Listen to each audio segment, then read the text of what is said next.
Welcome back to my channel, everyone. It's winter. Make sure you like, comment, and subscribe, or don't. It's your life. I'm just glad you came over to this side of the internet to spend a couple minutes with me. Now, today's video, we are talking about how to let go of financial guilt. We are on a wealth building journey. We are building $10,000 of wealth through savings. We are going to be saving $10,000 together over the course of 6 months. Yes, in 6 months, we are going to save $10,000 together, and I'm really excited for all of you to be on this wealth building journey with me and to be sharing this wealth building journey with all of you. If you are not familiar, make sure that you have watched my previous videos about this wealth building journey, because it is not a money challenge, because money is not challenging and it is not difficult for us to acquire wealth. That is the first thing that we need to do. We need to change our mindsets when it comes to building wealth, and that's why I'm calling it a wealth building journey, because although money is not a challenge, there is work that needs to be done in order for you to build your wealth, but that does not mean that it has to be challenging, and that does not mean that it has to be hard. I'm going to be following this chart every single week, saving money. As you see on the chart, there are 26 weeks, and this is how I'm going to be saving my $10,000 in 6 months. I'm going to be saving $385 every week for the next 26 weeks, starting on November 13th for the next 6 months, and I will save $10,000. The reason why I'm not starting for a couple more days is because I really wanted to help people understand how I've done this before. I want to help people understand just how to trust yourself and in believing that you can achieve everything that you want. And when it comes to acquiring wealth, building wealth, saving money to reinvest into yourself to accumulate even more wealth and open opportunities up for you financially, there is work that I mentioned earlier that needs to be done. And a lot of that work is mental and spiritual. That's something that I didn't understand at first when it came to money and like just freeing myself from limiting beliefs. And the next thing I also had to do after freeing myself from limiting beliefs is that I also had to let go of financial guilt. What is financial guilt? Well, I don't know a perfect definition of it, but the way that I had defined financial guilt in my own life was that basically it's extremely easy for me to spend money on other people and invest in other people's dreams and ideas, but it was very difficult for me to do the same for myself. I felt that because of my privileges and because of what I have experienced, I owed it to other people to spread myself thin financially. And I learned very quickly that that is not at all what I am supposed to do, and that's not good for me or the people that I felt that I was helping financially. So I had to learn really early on how to let go of financial guilt. Financial guilt for me looks like as soon as you save your first $1,000, somebody asks you for $100, $200, $300, and you start to feel guilty because you're like, oh, I do have the $1,000. I saved it before, so yeah, I can give them $300 and I'll just make it back in the next week. I'll supplement, I'll save more this week. Don't do that. That's you giving into financial guilt, right? Another thing about financial guilt too is sometimes we have to apologize to ourselves and give ourselves grace. It's okay that when you're on a wealth building journey, when you start to acquire that wealth and you start to save that money, if you do have to spend that money at any time for whatever reason, that's okay. You shouldn't feel bad about that. Let that financial guilt go. Because if you sit in those emotions, if you sit in that feeling, if you sit in that mindset, it's going to be very difficult for you to attract more money, more wealth, more financial opportunity to yourself because you feel so bad about spending money. The thing about money is an energy. We already refer to money as a currency, right? It's an exchange of currency. That's why there are different currencies throughout the world, because different countries have their own kind of money system. So when you really break that down, you look at it and you understand that money is an energy, so money is a currency.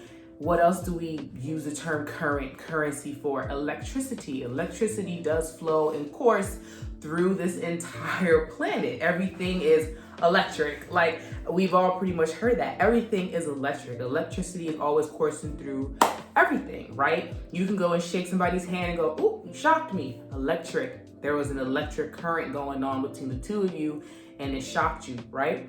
So money is the same way. You have to approach money, you have to approach saving funds and acquiring wealth as something you are attracting to yourself, not so much something you are doing. Although you are going to be doing something, although there will be work involved, as I mentioned earlier, a lot of that work is going to be internal, mental, and spiritual.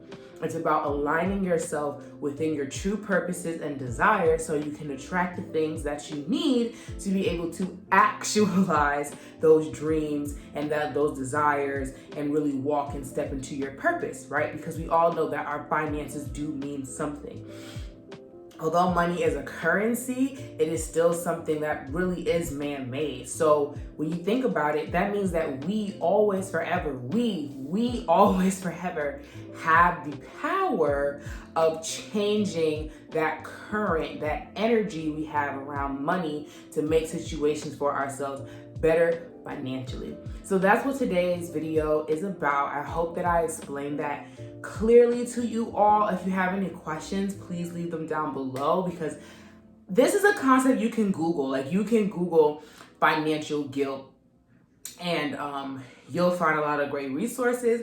But this is how I came to understand financial guilt in my own financial life when I started to really get serious about acquiring wealth, investing that wealth, and building more wealth for myself, because I'm not just doing it for myself, I'm doing it for generations after me. And I realized if I'm gonna do all of this, I have to change my mindset. It can't be something just like, oh, I'm just gonna just work really hard. Like, I'm gonna just work harder. That can't be the only mindset you're in when it comes to trying to amass more wealth. It can't just be, I'm just gonna work so much harder. I'm gonna work myself down to the bone. I'm gonna wear myself out.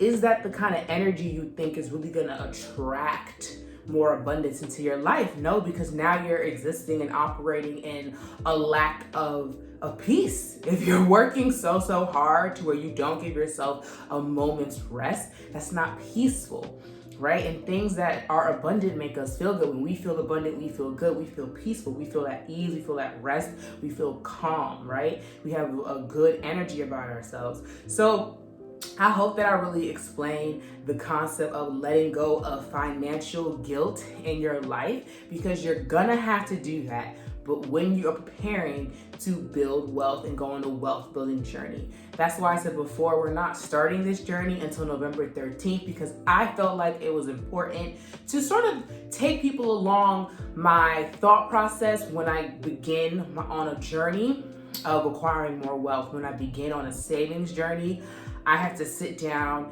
and assess my mindset, and I have to make sure I'm operating on the right frequency. I want to make sure that I'm vibrating high, and I really just want to make sure that I am focusing in on my energy and making sure that everything that I'm attracting to me is exactly what I want purposefully. You know, I want to do everything with intention, and when you're on a savings journey, you're doing everything with intention. You have to do everything with intention. You have to do everything seriously. You have to do everything for real, right? You are building wealth, so that means you have to do work, but that work doesn't need to be challenging, and that work doesn't have to wear you out, and that work doesn't have to make you feel bad. Like I said, if you start to see your savings account go up, if you have to use that money for any reason, that's okay. Let that go. Let that go. Let that go. Because when you let it go immediately, and I mean let it go in the moment, it comes back just like that. And most of the time it comes back tenfold, because you have to have said to yourself, I trust that money is attracted to me because I am attracted to peace and abundance in my life. And I understand that I live in a system where money is a tool that is used to allow me access to more things that will give me some of this peace and relaxation in the material sense on in this earthly realm. So when you let it go, when you release financial guilt, you will feel so much better, and saving money and acquiring wealth and entering a savings journey and wealth building journey is easier for you. Thank you for watching this video. Make sure you like, comment, and subscribe, or don't. It's your life. I'm just glad you came over to this side of the internet to spend a couple of minutes with me. Winter, November 13th. Write it in your calendar. Tell Siri right now. You are on a wealth building journey. You are on a savings journey. You are going to save $10,000 in 6 months, 26 weeks. You're saving $385 a week. I love you all. Thank you for watching. Thank you for being here.